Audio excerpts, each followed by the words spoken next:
The Rangers will listen to offers on Georgiev, Yeah. which is what we thought anyway. But here's the ask, and this is where it gets really interesting. It will probably cost you a forward, according to Elliot Freeman, who's either who's really young, or either ready to play or close to it.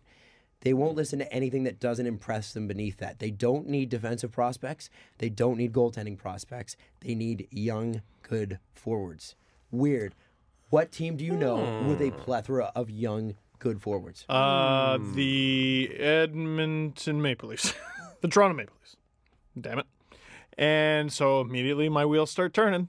Who is that? Who could that be?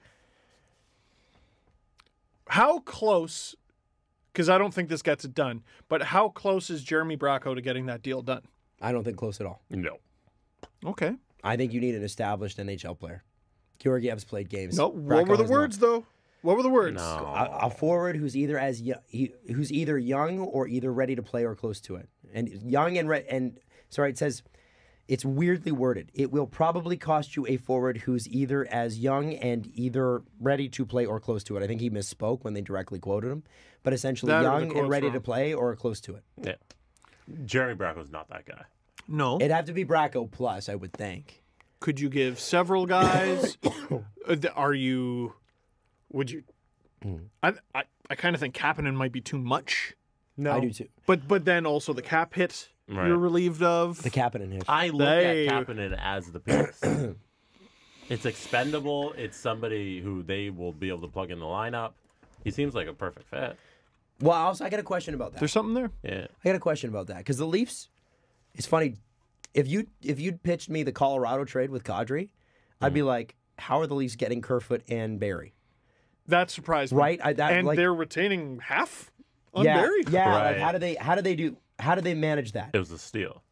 I think it was a great deal for both sides. I really do. And I think Dubas is a good negotiator when it comes to that stuff. Listen, I miss Naz too. They did pretty well in that deal. Oh yeah, 100%. No one's going to argue that. Georgiev's in the last year of his deal. He's 23 years old, so he's going to be an RFA. So he's a $2 million goaltender maybe next year? It's tough. I don't think he can ask for a ton. No, he can't. He can't. Something. Like, yeah, I think right around what you said. My question is, if you're trading Kapanen, are you trading a strength to address a weakness? This is the problem. Because what you need to do in this position is you need to trade from a positional strength, but I wouldn't say skill strength. And what the difference I'm making here is, and I think this is where Jeremy Bracco comes in, Kapanen is a member of the Leafs lineup, right? Right now. And has not had the best year, but he's been bumped around and they changed head coaches, whatever, and he's still been pretty good. Right. When I look at what he's brought, like the guy is, I don't know if people know this or not, but he's 5th in team scoring. Kapanen. Yeah. I don't think he's had a genuinely, and we throw this word around a lot, he's had an underrated season. He's always a lightning rod for criticism, and he has consistently put up points. I don't think it's fair. And played on the penalty kill. That Kasperi Kapanen, who is behind Matthews, Marner, Nylander, Tavares, and ahead of Morgan Riley, but Morgan Riley's a defenseman, but still, in points, I don't think it's a fair trade for him to go for Georgiev. And whenever he was in the top 6, he was in the meat grinder role, and so he's been having most of his success third line right wing. What if I tell you it's Chris Kreider and Georgiev for Kapanen plus maybe a pick? It's a lot more than that, I think. Than Chris Kreider? From the Rangers? You get 20 minutes of Chris Kreider, basically, right? You get like him, and then he's off to free agency, isn't he? Probably. Yeah, he's a UFA, but that's all you need. Chris Kreider might be. How far back are the Rangers now? Because they were right in it for a bit, and then they're still right in it. Like I think they are 46 points, and Philly's sitting with 52 in the second wild card, but they're behind two other teams. So Rangers they're in a wicked position where they have these guys. They can move if they want. They can keep them if they want for the playoffs.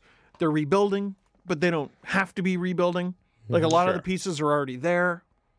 But you're going to get one of their UFAs. It's either Fast, Kreider, or you go down the line. It's like Greg McKegg's not going to get it done. No. So it's Kreider or Fast, and I don't mind Chris Kreider and Georgiev for Kapanen. No, of course you don't. No, Chris Kreider would be amazing. Rangers fans would shit themselves. Kreider is better than Kapanen. Yeah.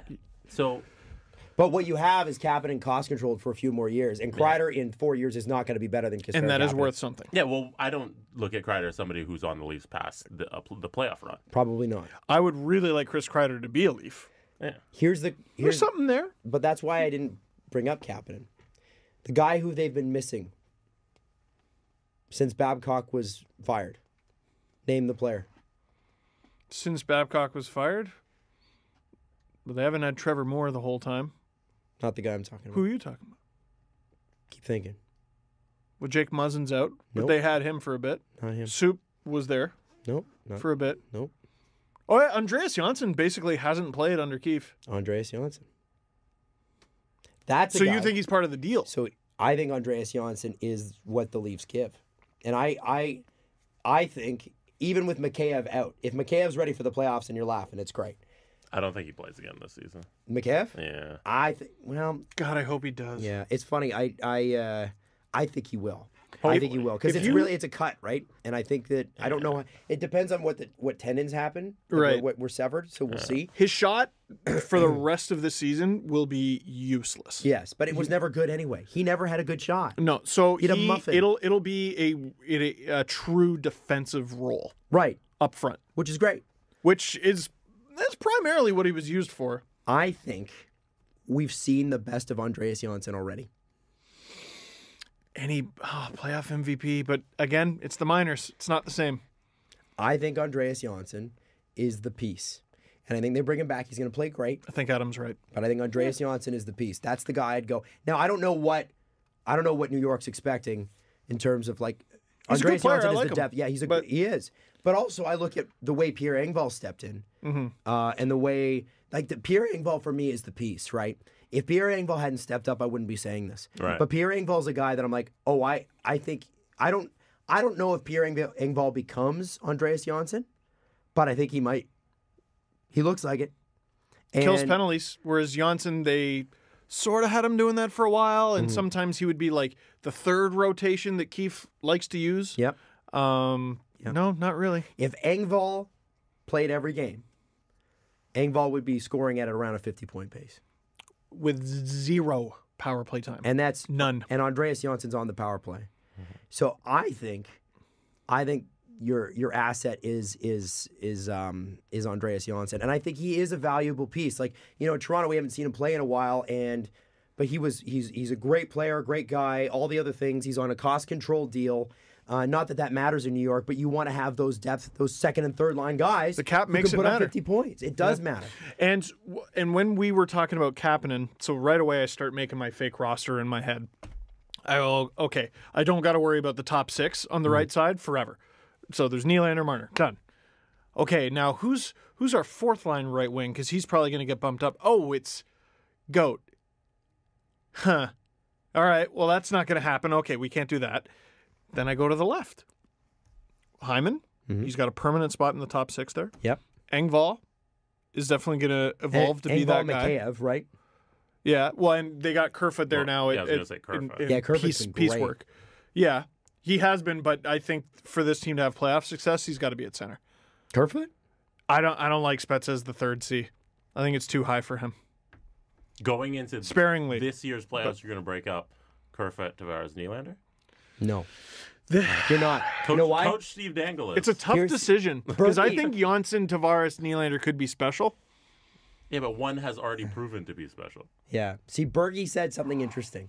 He said there are a lot of teams out there with one, I think he used killer line, and he said one line that's pretty good. He said the Leafs have two lines that are killers, absolute killers right now. Yeah. And he said that is more than most teams, most of the best teams that even win the Stanley Cup.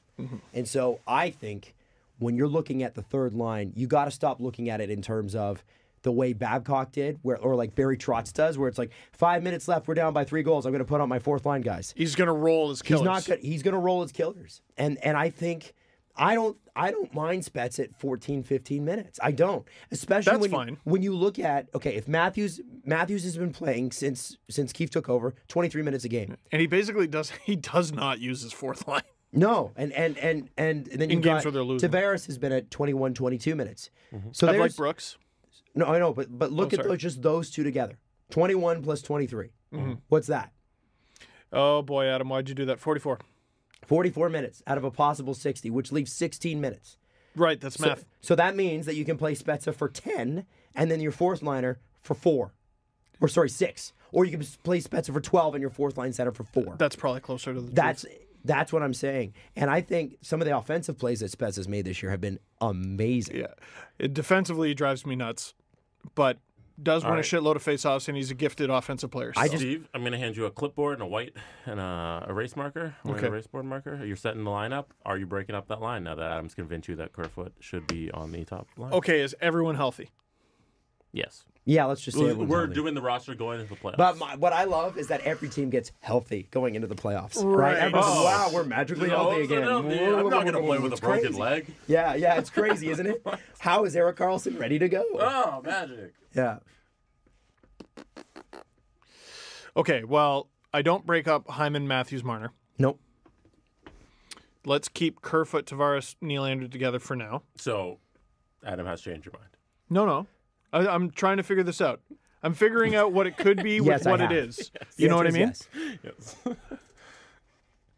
Yeah, where does Janssen fit? This is my point. And wouldn't you rather go into the playoffs with Matthews, Tavares, Spezza as your top 3 centers than Frederik Andersen and Michael Hutchinson? And you can use Goat as fourth C. No. You can use Frederik Brooks. Andersen, Michael Hutchinson. Frederik Andersen goes down. Then tell me what you're thinking about. I'll take a Georgiev, especially given the games he's played against the Leafs. He's been unbelievable. With Hutch as the starter in a God forbid scenario, they might win a playoff game. They're not winning a playoff They're not series. winning a series.